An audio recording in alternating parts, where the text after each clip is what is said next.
tout ce qui est révélé dans la parole de Dieu a un sens pour nous. Est-ce que vous croyez ce matin que la parole de Dieu peut changer votre destinée? C'est-à-dire, vous étiez engagé dans un chemin, peut-être que vous vous êtes engouffré dans un chemin qui vous décourage en ce moment, peut-être que vous êtes dans un chemin où vous êtes las, vous êtes fatigué, vous avez perdu votre motivation, votre bonne humeur commence tout doucement à disparaître, vous avez des états d'âme, vous ne vous reconnaissez plus, vous vous êtes connu mieux que ça, et vous dites, mais je suis sur un chemin, je suis sur une pente glissante et je suis en train d'aller vers quelque chose que je ne veux pas, mais vous sentez que vous y allez quand même. Est-ce que vous croyez que Dieu, sur ce chemin-là où vous vous trouvez, Dieu peut changer la trajectoire de votre vie? Par sa parole, une seule parole. Vous savez, dans la Bible, il y a comme ça des textes merveilleux où un jour, il y a quelqu'un qui est allé trouver Jésus et qui lui a dit « Dis seulement un mot ». Une parole, et mon serviteur sera guéri. Il n'avait pas besoin d'un long discours, il avait besoin d'un seul mot, d'une seule parole, afin que son serviteur soit guéri. Et moi, j'aimerais que cette parole aujourd'hui, vous puissiez l'entendre, afin que vous puissiez entrer dans quelque chose de nouveau. Parmi tous ces versets que je définis comme de la dynamite spirituelle, il y a un de mes versets préférés que vous avez déjà entendu, la vitamine P413. La vitamine P413, c'est Philippiens, chapitre 4, verset 13, et il sera question encore ce matin, pour entrer dans les outres neuves avec le vin nouveau, il nous faut intégrer cette vitamine. En ce moment, ma femme elle a eu une bonne idée. Elle est allée à la pharmacie m'acheter des vitamines C. De la vitamine C que je prends comme ça en comprimé, 2 fois par jour. Et c'est bon de prendre de la vitamine C, surtout quand en hiver, on peut être agressé par toutes sortes de choses qui vont nous affliger. Prendre des vitamines, c'est bon pour notre corps. Et spirituellement, c'est bon de prendre la vitamine de la parole de Dieu. Vous connaissez tous ce verset. Qui n'a jamais entendu parler de la vitamine P413? Levez la main si vous n'avez jamais entendu parler de cette vitamine-là.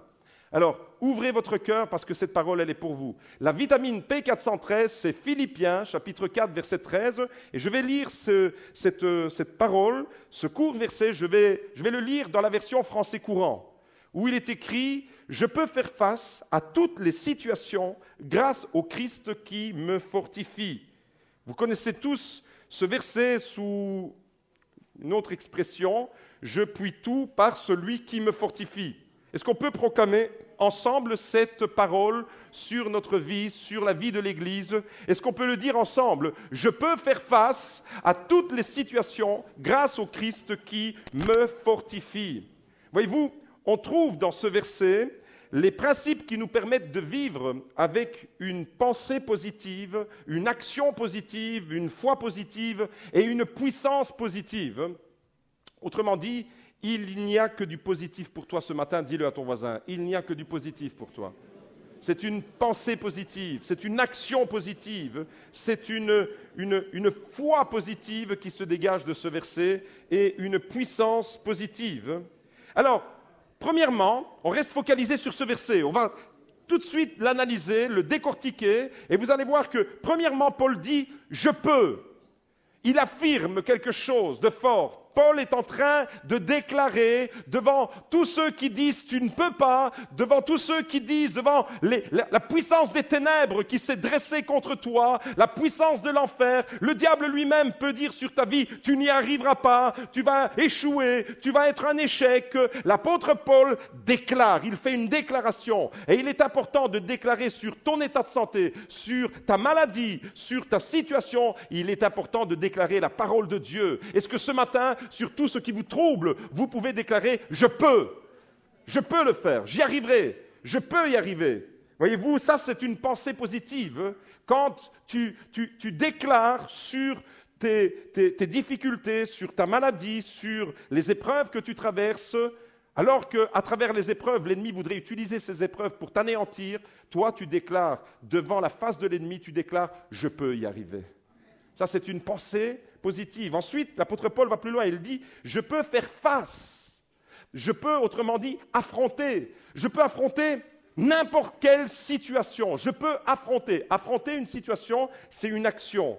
Il est donc question de pensée positive et d'action positive. Parce que si nous avons une pensée positive, c'est bien. Je ne suis pas en train de vous prêcher la pensée positive. Je suis en train de vous dire que dans la Bible, il y a du positif. Et ce positif-là, il doit complètement nourrir notre pensée. Et de notre pensée, ça doit devenir une action positive. L'apôtre Paul dit, je peux affronter n'importe quelle situation. Imaginez la situation la plus catastrophique que vous puissiez rencontrer dans votre vie. Eh bien, selon les critères de cette parole, vous pouvez affronter n'importe quelle situation. Cette parole me fait penser à une autre parole de l'apôtre Paul qui dit que Dieu ne nous éprouvera jamais au-delà de nos forces.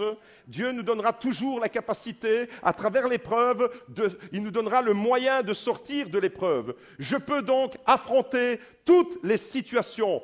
Tu passes en revue maintenant dans ta tête, tu passes en revue toutes les situations, celles que tu redoutes pour toi, celles que tu redoutes pour ta famille, celles que tu redoutes pour tes enfants, celles que tu redoutes pour ton avenir, celles que tu redoutes pour ton avenir professionnel, celles que tu redoutes pour ton avenir familial. Tu passes en revue toutes ces choses-là et tu déclares, c'est une déclaration que tu fais. Tu prends autorité sur ta situation, tu prends autorité sur tout ce qui peut t'effrayer, sur tout ce qui peut te décourager et tu déclares, je peux affronter n'importe quelle situation.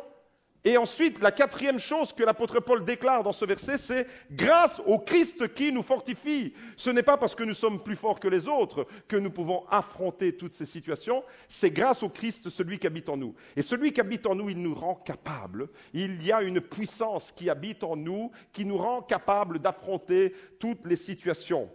Combien de personnes ce matin voudraient une vie de qualité? Levez la main si c'est votre cas. Une vie pleinement de qualité, une vie où vous êtes satisfait, vous remportez des victoires et vous êtes heureux de votre vie. Eh bien, mes amis, écoutez bien, la qualité de notre vie, la qualité de n'importe quelle vie est une question de pensée, de conviction, de foi, d'action et de puissance. Si tes pensées sont nourries par la parole de Dieu, eh bien, la qualité de vie de tes pensées seront élevées. Si tes pensées sont nourries par la parole de Dieu, ton action sera une action de qualité. Si ton action est une action de qualité, eh bien, ta foi va continuer à se développer. Et si ta foi est une foi de qualité, c'est quoi une foi de qualité? Une foi de qualité, c'est une foi qui déplace les montagnes. Une foi de qualité, c'est une foi vivante. Ce n'est pas simplement une croyance floue, une croyance vague.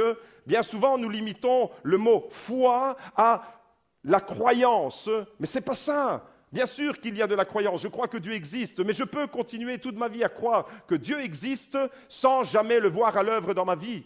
Et je peux passer à côté du plan de Dieu pour ma vie alors que je crois qu'il existe. Pourquoi? Parce que je ne mets pas ma foi en action et je ne lui fais pas confiance dans mes situations. Voyez-vous, pour que nous ayons une vie de qualité, eh bien nous devons absolument que nos pensées puissent être nourries par la parole de Dieu, que nos actions soient inspirées par la parole de Dieu, que notre foi soit fortifiée par la parole de Dieu. Si vous estimez que vous n'avez pas assez de foi, vous savez ce que dit la Bible? La foi vient de ce qu'on entend, et ce qu'on entend vient de la parole de Dieu. Plus vous laissez la parole de Dieu prendre de la place en vous, et plus vous allez réaliser que vos pensées vont être à l'image de ce que Dieu veut pour vous. Vos actions vont être le reflet de ce que Dieu veut pour vous. Vous savez, il y a des gens qui aiment utiliser le langage de la défaite. L'impression que ça leur colle à la peau. C'est pratiquement naturel pour ces personnes. Ils sont habitués à dire sur leur vie « je ne peux pas, je n'y arriverai pas, c'est plus fort que moi ». Je suis devant une situation et je déclare d'avance ma défaite. Alors que Dieu veut m'amener dans une vie de qualité, vous avez levé tous vos mains, j'ai dit qui parmi nous ce matin veut avoir une vie de qualité? Et bien souvent nous sommes comme ça pris dans un paradoxe, nous sommes pris dans une contradiction, parce qu'il y a quelque chose au fond de notre cœur qui nous dit ne te satisfais pas de cette vie que tu as. Il y a plus. Tu peux élever le niveau de qualité de ta vie, mais en même temps, devant des choses concrètes, devant des situations concrètes, eh bien, nous baissons les bras et nous déclarons à l'avance notre défaite. Par exemple, tu dois passer ton permis de conduire pour améliorer ton niveau de vie. Imaginons, quelqu'un doit passer son permis de conduire pour élever son niveau de vie. Et tu dis... je n'y arriverai pas. Eh bien, Tu utilises le langage de la défaite avant même d'avoir commencé à étudier pour ton permis de conduire. Tu te conditionnes, ta pensée à ce moment-là n'est plus la pensée positive que l'apôtre Paul avait en lui, qui vient de la parole de Dieu, sur laquelle il pouvait déclarer « je peux faire face à n'importe quelle situation ». Non, tu déclares d'avance ta défaite. Mon frère, ma sœur, c'est la même chose pour n'importe quel défi que tu dois relever dans ta vie. Je ne sais pas quels sont les défis qui sont devant vous pour élever le niveau de qualité de votre vie, pour améliorer votre niveau. Mais c'est exactement le même topo, que ce soit pour le permis de conduire, que ce soit pour la personne qui veut être libérée de la cigarette, par exemple. Combien de fois je rencontre des gens qui disent « Ah, j'aimerais être libéré de la cigarette, mais je n'y arrive pas. Mais c'est plus fort que moi. » Mon frère, ma sœur, est-ce que tu réalises que tu es en train de dire qu'un bout de papier rempli de tabac est plus fort que toi, alors qu'en toi, il y a celui à qui rien n'est impossible? Oh! Mes amis, un bout de cigarette, c'est plus fort que toi. Devant la difficulté, devant le défi, tu déclares déjà ta défaite. Celui qui est destiné à améliorer son niveau de vie, eh bien, si tu veux un meilleur travail, par exemple, si tu veux une meilleure situation, si tu veux rencontrer des meilleurs paramètres pour ta vie, si tu veux être vraiment un outil entre les mains de Dieu, eh bien, tu dois commencer à déclarer des choses positives sur ta vie. Tu dois bannir le langage de la défaite. Comment est-ce que tu pourrais continuer à élever ton niveau de vie si, sur ta situation, tu déclares déjà d'avance la défaite? Mon frère, ma sœur, si vous voulez faire quelque chose dans la vie, n'importe quoi, que ce soit dans le domaine de la foi, que ce soit dans le domaine de la famille, que ce soit dans le domaine du travail, dans votre domaine professionnel, financier, si vous devez faire quelque chose pour élever votre niveau de vie, eh bien, et qu'à l'avance vous dites « je ne peux pas, je n'y arriverai pas » ou « c'est plus fort que moi », eh bien, vous savez quoi? N'essayez même pas. N'essayez même pas. Parce que vous n'allez pas atteindre ce que, quelque part au fond de votre cœur, vous avez ambitionné. Mes amis, vous êtes liés par vos paroles. Vous êtes déjà liés par vos paroles dans la défaite. Et la première chose qu'il faut faire, on l'a chanté tout à l'heure pendant la louange, il y a puissance dans le nom de Jésus pour briser les chaînes. Eh bien, quand tu déclares « Je puis tout par celui qui me fortifie », tu es en train de déclarer la victoire sur ta vie. Tu es en train de déclarer ta victoire sur ta maladie. Tu es en train de déclarer la victoire sur tes incompétences. Des fois, nous sommes incompétents, mais je déclare la victoire de Dieu sur mes incompétences, sur mes incapacités, sur mes limites. Je déclare, je puis tout par celui qui me fortifie. Et je veux qu'on puisse acclamer le roi des rois ensemble ce matin. Je puis tout.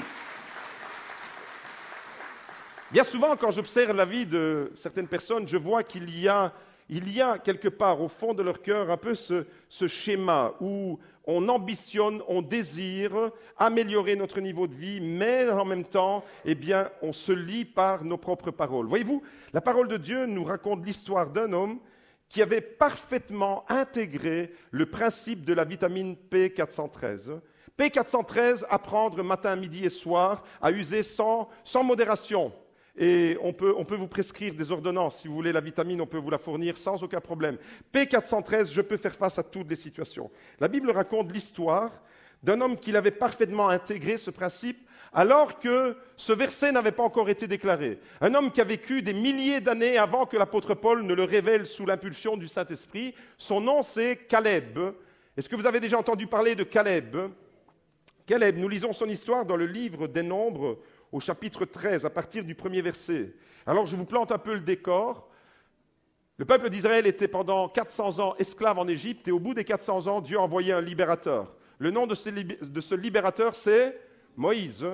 Et le voilà parti après une concentration de miracles qui se concentre sur l'Égypte, les 10 plaies qui sont très connues.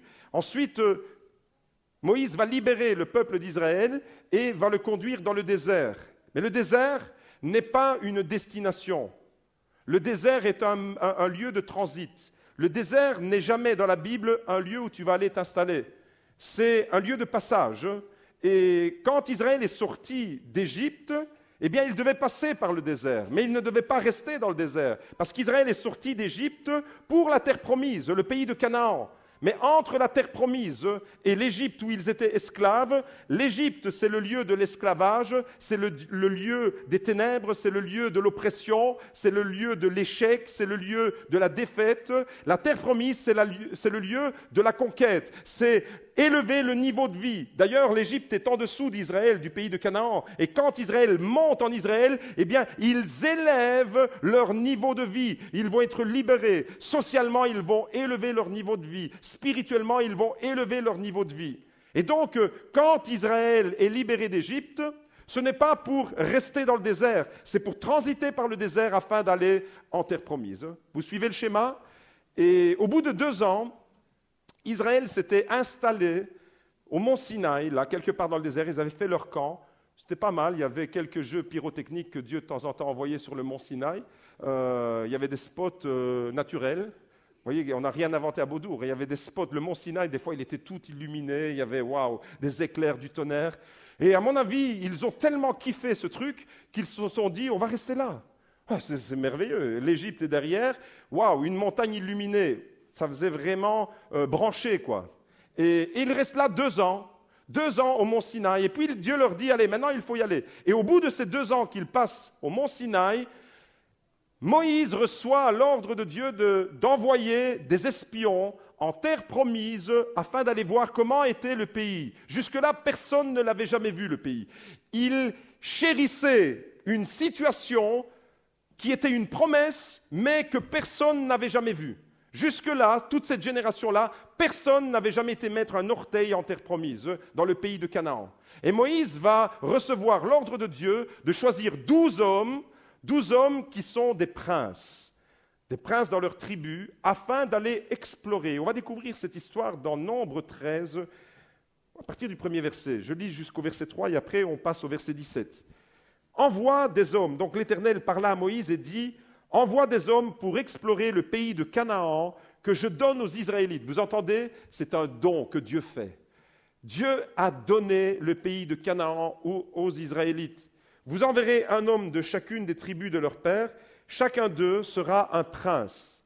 Moïse les envoya du désert de Paran, d'après l'ordre de l'Éternel. Tous ces hommes étaient chefs des Israélites. Et je m'arrête juste un instant ici. C'est comme si Dieu était en train de leur dire, vous êtes restés assez longtemps avec les vieilles outres du désert, préparez-vous, préparez les outres neuves de la terre promise.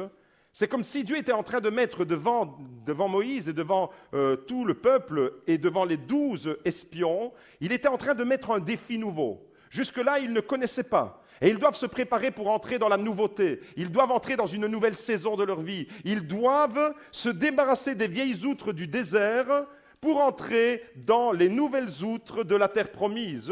J'aimerais te dire déjà la première chose ce matin, c'est que dans la terre promise, tu ne peux pas y entrer avec tes vieilles outres du désert. Et c'est comme si Dieu était en train de leur dire, débarrassez-vous de ces outres-là, parce que vous allez entrer dans quelque chose de nouveau. Et il y a une parole prophétique pour l'Église ici. J'aimerais que vous puissiez la recevoir et l'entendre par la foi. Préparez-vous, débarrassez-vous de vos vieilles outres parce que nous allons entrer dans une nouvelle réalité. Nous allons entrer dans une nouvelle saison. Nous allons entrer dans quelque chose de nouveau. Je passe au verset 17. Moïse les envoya pour explorer le pays de Canaan. Et il leur dit, montez ici par le midi, par le Negev, et vous monterez sur la montagne. Vous verrez le pays, ce qu'il est, et le peuple qui l'habite, s'il est fort ou faible, s'il est petit ou en grand nombre, ce qu'est le pays où il habite, s'il est bon ou mauvais, ce que sont les villes où il habite, si elles sont ouvertes ou fortifiées, ce qu'est le terrain, s'il est gras ou maigre, s'il y a des arbres ou s'il n'y en a point.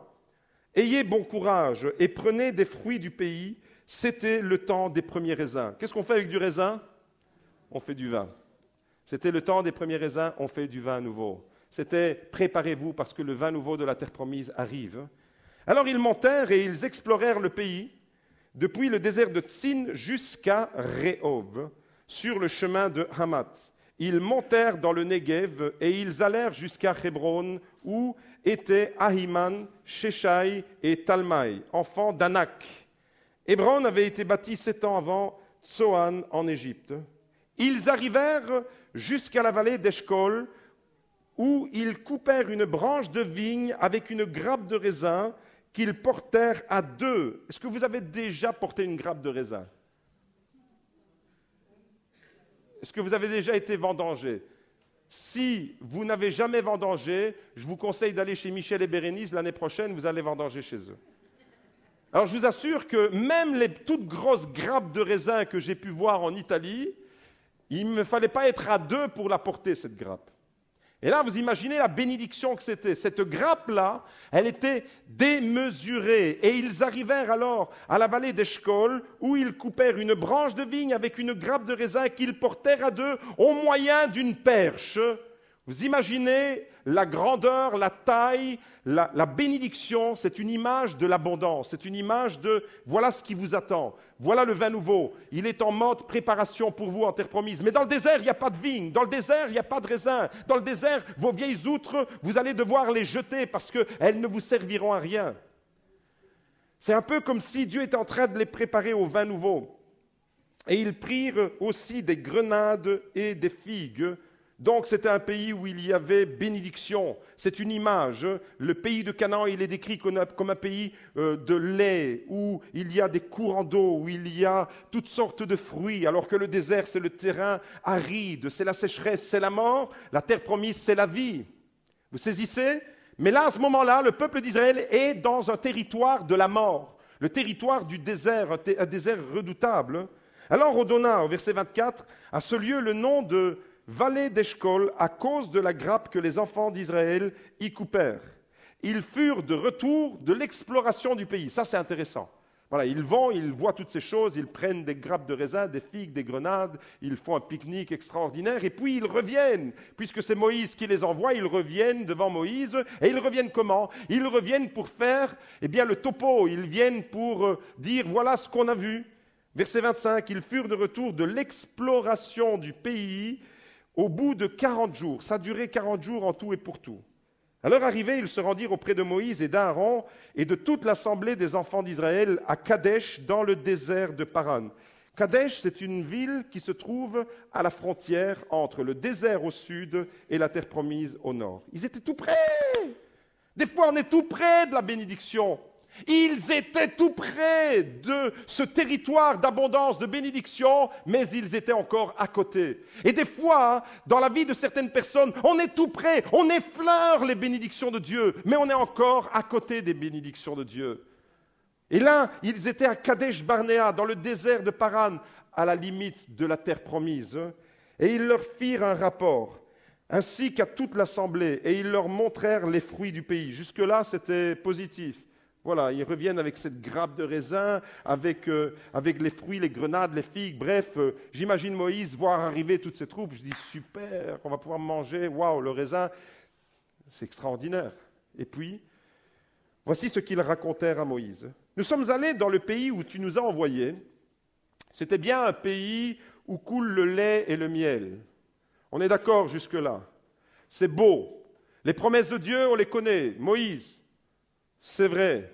La terre, là, de Canaan, c'est un pays de bénédiction. En voici les fruits, d'ailleurs. Mais le peuple qui habite ce pays est puissant. Les villes sont fortifiées, très grandes. Nous y avons vu des enfants d'Anak. Alors, Anak, c'est géant. C'est des géants. Ils ont vu des géants. Et il continue. Les Amalécites habitent la contrée du Midi. Les Hétiens, les Jébusiens et les Amoréens habitent la montagne. Et les Cananéens habitent près de la mer, le long du Jourdain. Caleb fit taire le peuple qui murmurait contre Moïse. Il dit, « Montons et nous prendrons possession du pays, car nous en serons vainqueurs. » Caleb fit taire le peuple qui murmurait. Caleb fit taire ces voix négatives autour de lui qui étaient en train de lui dire « C'est impossible, tu n'y arriveras pas, tu vas échouer, tu as entrepris des études, tu vas échouer. Tu as entrepris telle démarche pour améliorer ton niveau dans ton entreprise, tu veux une promotion, et puis tu as un collègue qui vient et qui te met la pression et qui te fait croire que tu vas échouer. Et tu t'es engagé dans la vie, tu t'es engagé dans une situation familiale, et puis tu entends cette voix qui te dit « tu n'y arriveras pas ». C'est exactement ce que Caleb a entendu. Il a entendu tous les détracteurs qui, d'un côté, disaient « oui, c'est vrai ». C'est un bon pays, il y a des bénédictions là-bas. Mais d'un autre côté, voici ce que nous avons vu. Et alors là, qu'est-ce qu'ils mettent en avant? Ils mettent en avant la grandeur des villes, la grandeur des habitants, l'incapacité. Ces gens étaient liés par leurs propres paroles de défaite. Et Caleb fit taire le peuple qui murmurait contre Moïse, et il leur dit tout à fait le contraire. Montons et nous prendrons possession du pays, car nous en serons vainqueurs. Mais les hommes qui étaient avec lui dirent, nous ne pouvons pas monter. Imaginez, Caleb dit, montons, et eux disent, nous ne pouvons pas monter pour combattre ce peuple, car il est plus fort que nous. Et ils décrièrent devant les Israélites le pays qu'ils avaient exploré. Ils dirent, le pays que nous avons parcouru pour l'explorer est un pays qui dévore ses habitants. Tous ceux que nous y avons vus sont des hommes d'une haute taille, et nous y avons vu les géants, fils d'Anak, de la race des géants. Nous étions à nos yeux, et nous étions aussi à leurs yeux, comme des sauterelles. Voilà 10 gaillards qui étaient censés être des princes et qui se comportent comme des perdants. Voilà 10 hommes qui étaient censés être des vainqueurs, des hommes qui ont été choisis dans leur tribu et qui vont, au lieu de confesser des choses positives, vont commencer à mettre en évidence tout le négatif. Mes amis, il y a 2 rapports différents, 2 rapports diamétralement opposés dans cette histoire. Il y a le rapport que Josué et Caleb, qui étaient à 2, vont faire, et le rapport des 10 espions qui sera totalement négatif. 2 rapports diamétralement opposés. Pourtant, les 12 hommes ont vu la même chose, le même pays, les mêmes habitants, la même réalité. Mais ils ne l'ont pas vu avec les mêmes yeux. Ils ne l'ont pas vu de la même manière, avec le même esprit. Et des fois, nous sommes confrontés à des situations identiques, mais quelqu'un va avoir un jugement négatif et quelqu'un va avoir un jugement positif sur la situation. Voyez-vous, ici, on a 2 rapports diamétralement opposés, mais ils ont vu la même chose. Le pays de Canaan, c'était le même pour les 12. Pourtant, les rapports ne sont pas les mêmes. Dans toute cette affaire, Caleb n'a jamais dit que ça allait être facile. Remarquez, il ne va pas dire ça va être facile. Il dit c'est possible. Caleb va confesser que c'est possible. Il va déclarer nous pouvons le faire. Il va déclarer le défi qui est devant nous. Il est de taille. Les tribus, les habitants du pays de Canaan, la conquête va être considérable, ça va être une bataille. Et il est conscient de cela. Il sait qu'il va au-devant d'un défi. Il ne minimise pas le défi. Il n'est pas utopique, il est tout à fait réaliste. Il sait qu'il va y avoir des combats, il sait que ça ne va pas être évident, il sait qu'il va devoir transférer, mais il confesse, c'est possible. Il confesse la victoire. Nous allons le faire. Les autres, regardez le verset 31, les autres disent tout à fait le contraire. Nous ne pouvons pas. Rappelez-vous l'apôtre Paul, qu'est-ce qu'il dit? Je peux le faire. Je peux faire face à toutes les situations grâce au Christ qui me fortifie. Nos 10 espions ici, eux, ont un langage de la défaite. C'est un peu comme le type qui doit passer son permis de conduire et qui dit « j'y arriverai pas, j'y arriverai pas, j'y arriverai pas ». Eh bien, tu sais quoi? N'essaye même pas parce que tu n'y arriveras pas. Tu n'y arriveras pas parce que tu t'es lié par des paroles d'échec. Tu t'es lié par des paroles. Alors, la première chose que tu dois faire, c'est commencer à changer ton langage. Et pour changer ton langage, tu dois alimenter des pensées qui te viennent de la parole de Dieu, qui te déclarent « oui, c'est possible ». Mes amis, dans ce récit-là, dans ce récit que nous venons de lire avec Caleb et les espions, la difficulté est la même pour tout le monde. Ne croyez pas que pour Caleb, ça allait être facile et pour les autres, ça allait être compliqué. Des fois, on a l'impression que c'est comme ça. Dans la vie de certaines personnes, on a l'impression que c'est facile.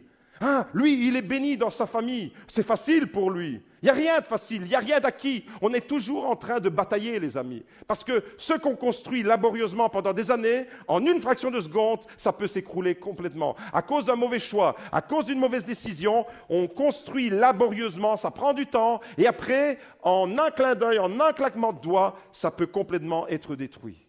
Il n'y a rien qui est acquis, il n'y a rien de facile pour personne. Ah, celui-là, il est béni. Ah, celui-là, avec sa femme, avec ses enfants, la vie qu'il mène, son travail, il est béni. Ça doit être facile pour lui. Mes amis, ce n'est facile pour personne. Ça n'était pas facile pour Caleb. C'est exactement la même difficulté pour Caleb comme pour les autres. La difficulté est la même pour tout le monde, mais le succès est réservé à ceux qui disent « je peux le faire ». La difficulté est la même pour tout le monde, mais le succès est réservé à ceux qui disent « nous pouvons le réaliser ». Nous allons le réaliser. Pas seulement parce que quand tu dis « je peux le faire », eh bien, tu peux déjà déclarer en même temps « je vais le faire ». Je vais le réaliser. La difficulté de Caleb est identique à celle que nous rencontrons dans nos vies, pour la plupart du temps. Nous rencontrons nous aussi des difficultés. Caleb était là devant une difficulté. Mais Caleb ne met pas en avant la difficulté, il met en avant sa capacité d'affronter cette situation. Je ne sais pas quelle est la situation que tu es en train de fuir en ce moment. Il y a une situation que tu dois affronter. Et Dieu te dit, ne fuis pas cette situation-là, affronte-la. Affronte-la parce que je te donne la capacité de l'affronter. Je te donne la capacité, tu peux le faire. Mes amis, je vous propose alors ici d'analyser pour comprendre les difficultés que Caleb va rencontrer dans ce récit, dans cette histoire. Analyser les difficultés pour bien comprendre comment nous pouvons les affronter pour triompher. Ce n'est pas tout de mettre en évidence nos difficultés, mais quelles sont les difficultés que Caleb rencontre, et vous allez voir qu'elles sont identiques aux nôtres. Nous rencontrons les mêmes difficultés que lui, la même nature des difficultés. C'est les difficultés que Caleb rencontre. Première difficulté, Caleb a été confronté, comme les autres, à l'inconnu. Il est confronté à quelque chose qu'il ne connaît pas. L'inconnu. Lui, il n'était pas plus avantagé que les autres.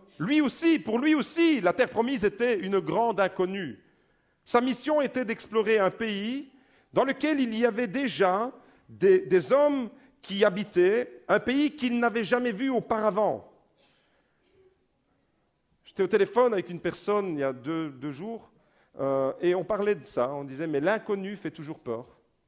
L'inconnu fait toujours peur. L'inconnu, on a besoin de rester un peu sur nos acquis parce que ça nous sécurise. Alors, vous avez vu comment on est. On est de la même façon que ces gens. En réalité, on voudrait du changement et quand il n'y a pas de changement, on est les premiers à râler parce qu'il n'y a pas de changement, c'est toujours la même chose, toujours la même chose. Et quand Dieu commence à déployer les choses pour qu'il y ait du changement, là, on commence à se rétracter en disant « Oh là, je perds mes repères ». On veut du changement dans l'Église. Quand le changement arrive dans l'Église, on est déstabilisé. Pourquoi? Parce qu'on ne peut plus s'asseoir. Par exemple, j'imagine le casse-tête que ça va être quand on va aller de l'autre côté. Rien que pour le choix du banc où tu vas t'asseoir. Ça fait 25 ans que tu es assis toujours au même banc, à la même place. Malheur à celui qui viendrait s'asseoir à ta place.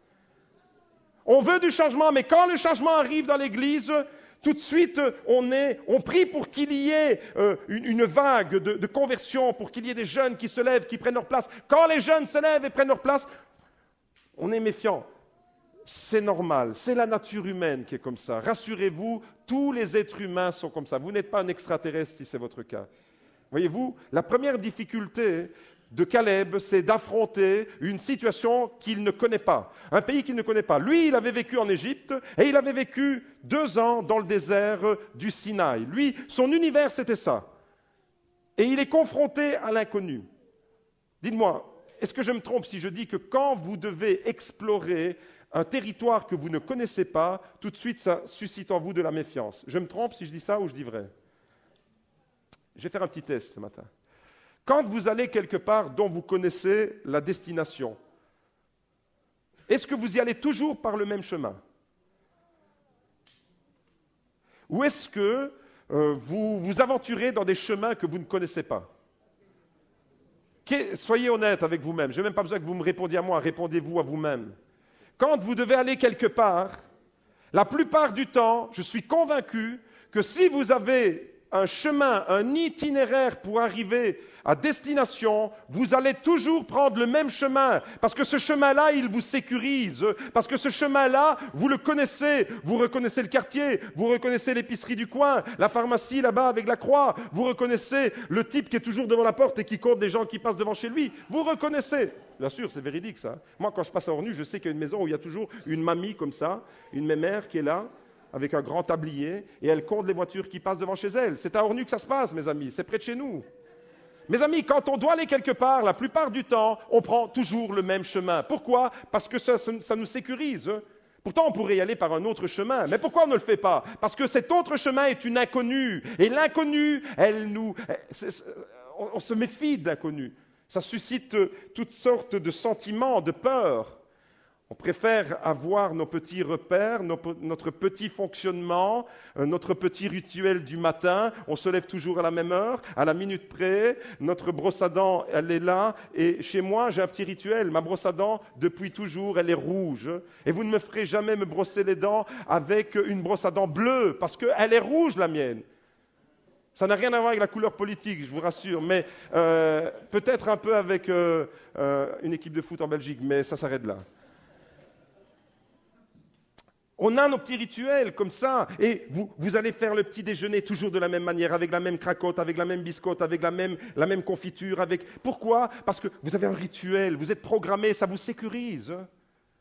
Et ici, Caleb, il doit aller vers l'inconnu. Autrement dit, Dieu est en train de lui dire, maintenant, dans le désert, tous tes repères là que tu avais, je vais les enlever parce que je vais t'amener dans une réalité que tu ne connais pas. Les vieilles outres du désert, tu vas les oublier parce que tu dois préparer les nouvelles outres parce qu'il y a du raisin en abondance. Tu veux que je te montre le raisin comment il est? Chaque grain de raisin, il était comme ça. Avec un grain de raisin, j'imagine que les grains de raisin, ils avaient la taille d'une orange. Pour les porter à deux, ce n'étaient pas les petits grains comme ça. Mes amis, l'inconnu provoque naturellement chez tous les êtres humains de la méfiance. L'inconnu, et ça c'était une difficulté pour Caleb. Ça l'est pour Caleb, ça l'était pour les autres aussi, ça l'est pour chacun de nous. Tous nous sommes logés à la même enseigne. L'inconnu suscite en nous de la méfiance. Mais voyez-vous, pour certaines personnes, la méfiance se transforme en peur, en blocage et en paralysie. Et là, ça devient un langage négatif, un langage de défaite. L'inconnu devient quelque chose qui nous paralyse. Qu'on ait un sentiment de méfiance,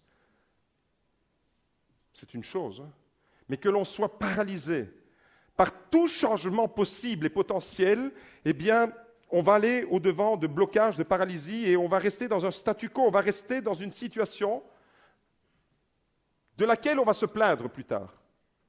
Ah, on est toujours au même endroit, on n'avance pas, on ne progresse pas, on ne fait rien, il n'y a rien qui change.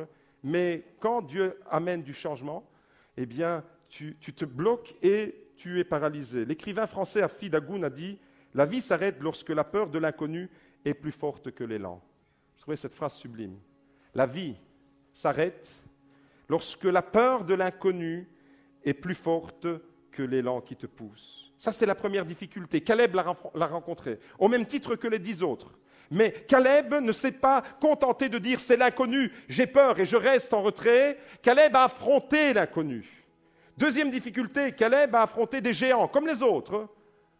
Les autres ont vu des géants, Caleb les a vus aussi. Un pays qui était rempli des fils d'Anak, les Anakim. Nos vies sont remplies des fils d'Anak.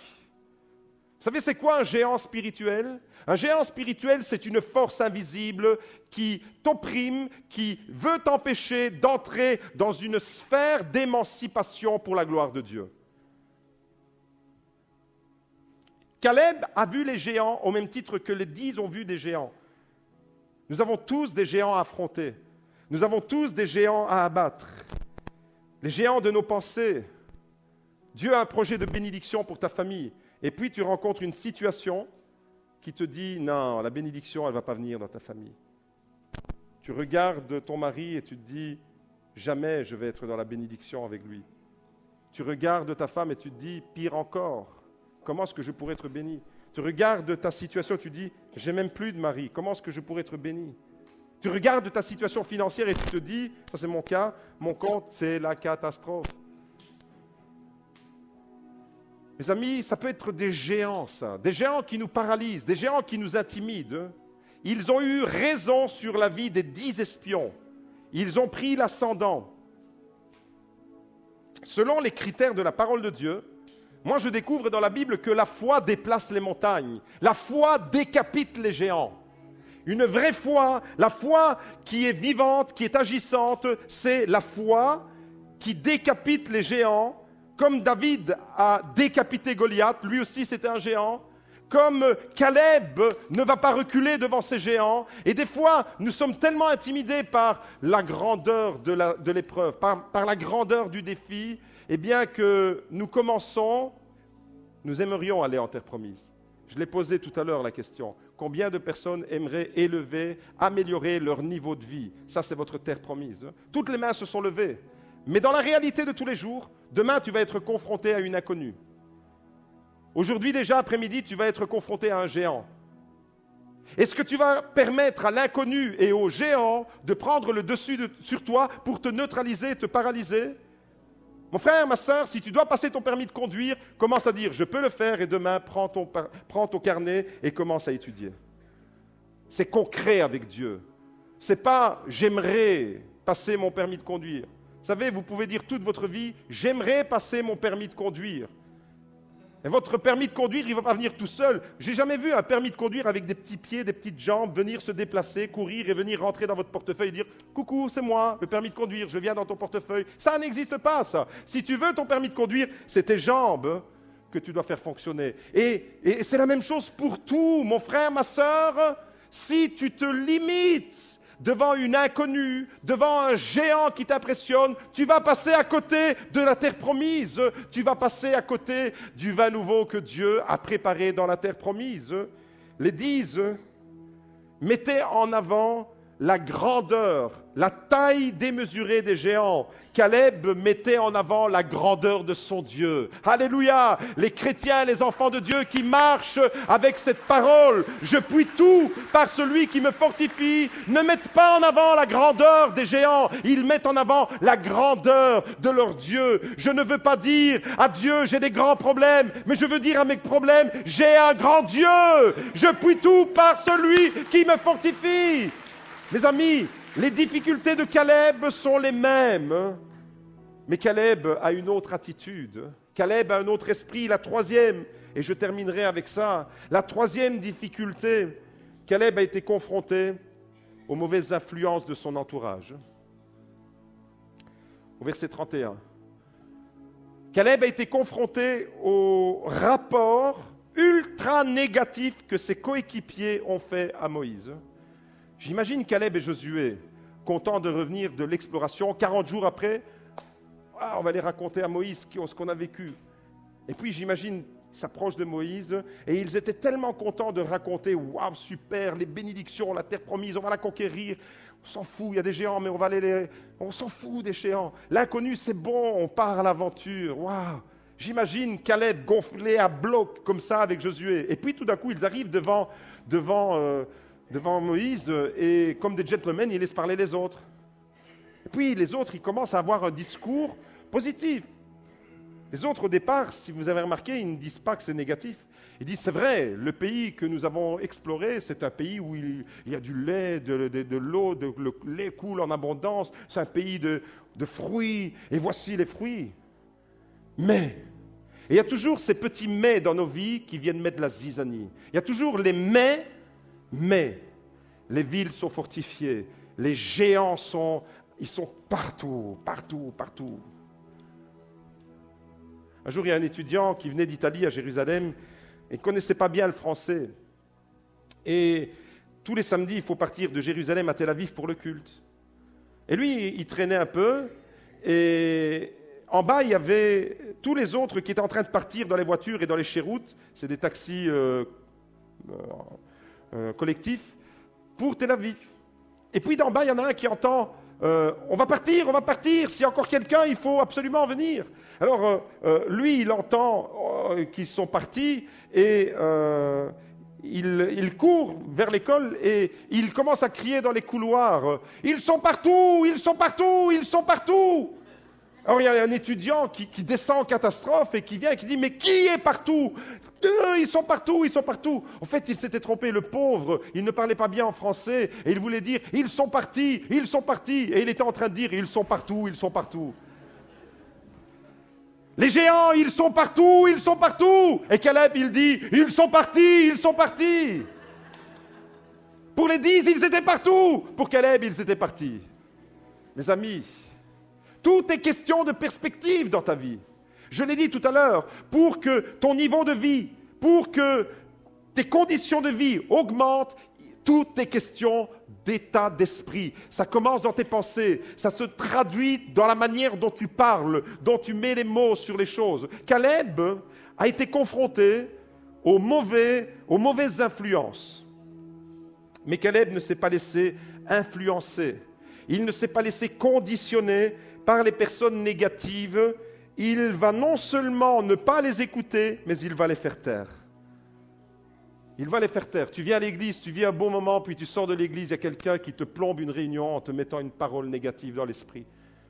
Toi, tu as été béni, et puis, boum, ça peut arriver lors de la tasse de café, ça peut arriver cet après-midi, tu as été béni, et puis, bah, il y a une parole négative qui vient retentir et qui vient t'affecter. Caleb a eu la meilleure attitude. Caleb a complètement évacué. Non seulement il n'a pas écouté, mais il fait taire.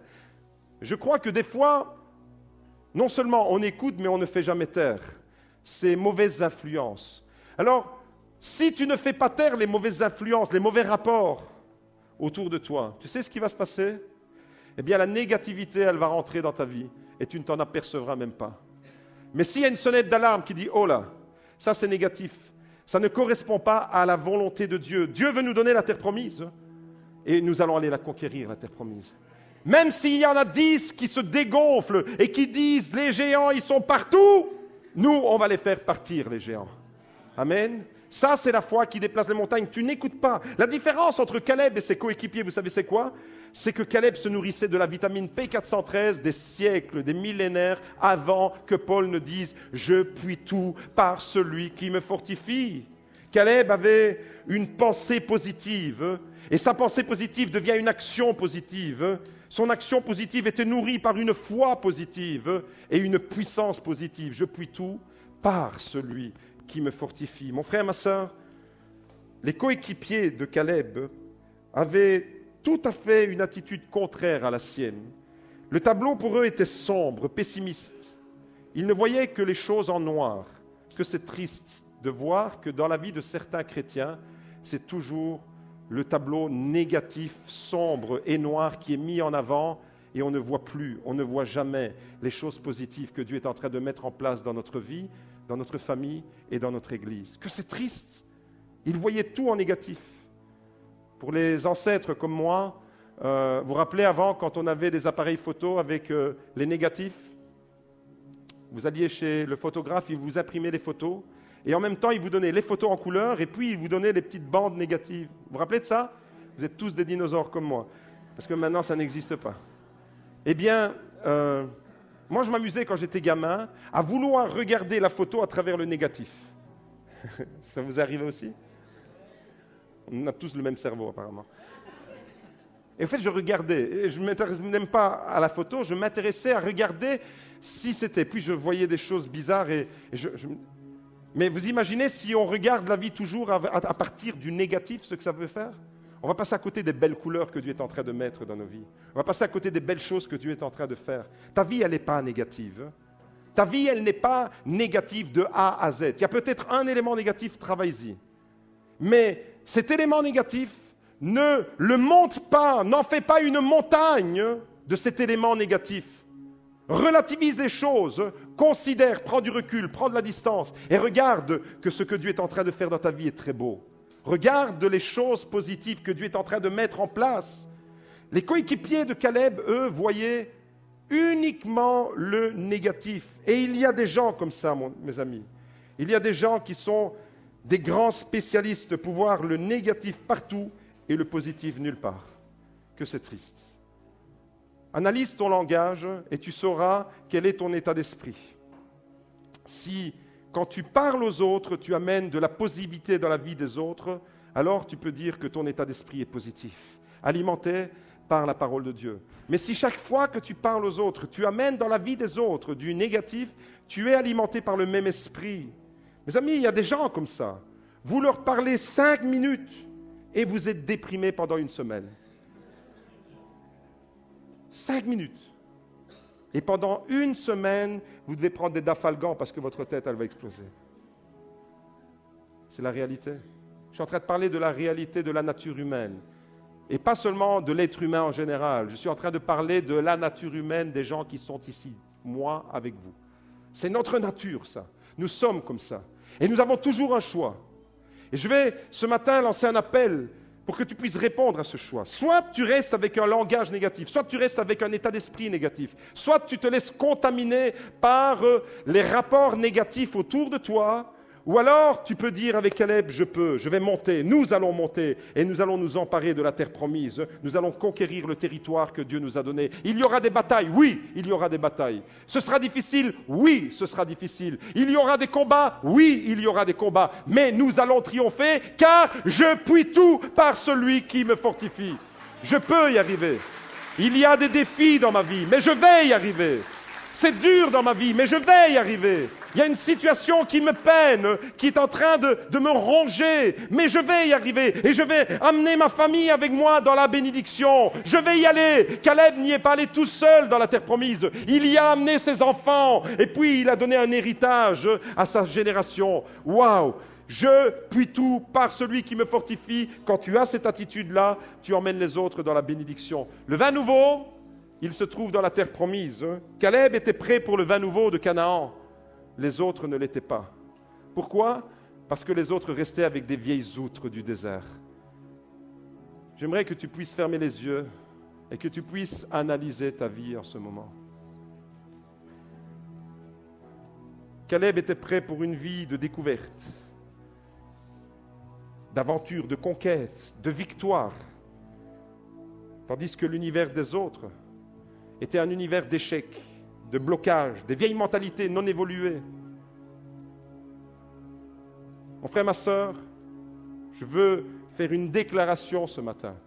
Les vieilles outres du désert ne goûteront jamais au vin nouveau de la terre promise. Les vieilles outres du désert, tes vieilles mentalités. Caleb avait une outre neuve. Il était prêt à recevoir. Le comble, c'est que les autres compagnons de Caleb, ils connaissaient la volonté de Dieu. C'est ça le comble. Ils connaissaient la volonté de Dieu, mais ils sont passés à côté de la réalisation de sa volonté. On peut connaître la volonté de Dieu dans nos vies et passer à côté de sa réalisation. Le comble pour les 10, vous savez c'est quoi? C'est qu'ils ont vu la puissance de Dieu en Égypte. Ils ont vu les mêmes miracles que Caleb en Égypte. Ils ont vu les mêmes miracles que Caleb dans le désert. Quand la mer Rouge s'est ouverte, ils l'ont vu ça. Ils ont vu la puissance de Dieu, les miracles de Dieu dans l'Égypte et dans le désert. Mais ils étaient incapables de croire que dans la terre promise, Dieu aurait fait encore des miracles. Ça, c'est le comble. Tu connais la volonté de Dieu et tu passes à côté. Tu as déjà vu la puissance de Dieu et tu confesses l'échec. Mes amis, le comble du comble, c'est qu'ils sont allés avec Caleb dans la terre promise. Ils sont revenus eux-mêmes avec les fruits de la bénédiction, mais ils ne goûteront jamais au vin nouveau de la terre promise parce qu'ils vont mourir dans le désert. Mon frère, ma sœur, j'aimerais te dire ce matin, et je veux m'adresser à tous ceux qui veulent faire la différence dans leur génération comme Caleb. Il y a un appel sur l'Église. Est-ce qu'il y a des Caleb ce matin à Beaudour? Est-ce qu'il y a des Caleb et des Josué ce matin à Beaudour qui veulent dire « Nous monterons et nous allons prendre possession du pays que Dieu, l'Éternel, nous a donné. » Les géants, ils sont partis parce que nous allons les faire partir. Je peux faire face à toutes les situations grâce au Christ qui me fortifie. Je voudrais lancer un appel à tous ceux qui veulent concrètement entrer dans la réalisation de cette parole pour leur vie. Alors, si c'est le cas, eh bien, s'il y a des Caleb ce matin à Beaudour, les Caleb, ce sont tous ceux qui disent non aux vieilles outres du désert, oui aux nouvelles outres de la terre promise, oui au vin nouveau, les grosses grappes de raisin. Ça va devenir du vin nouveau, ça va devenir la joie, le bonheur.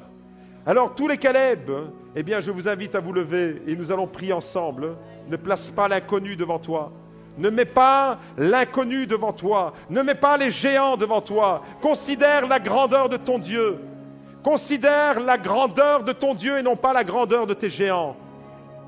Ne te laisse pas polluer les oreilles par tous ceux qui te mettent du négatif, tous ceux qui viennent devant toi et qui pendant une semaine, ils t'obligent à prendre du Dafalgan parce que tu es complètement déprimé, tu as des barres à la tête.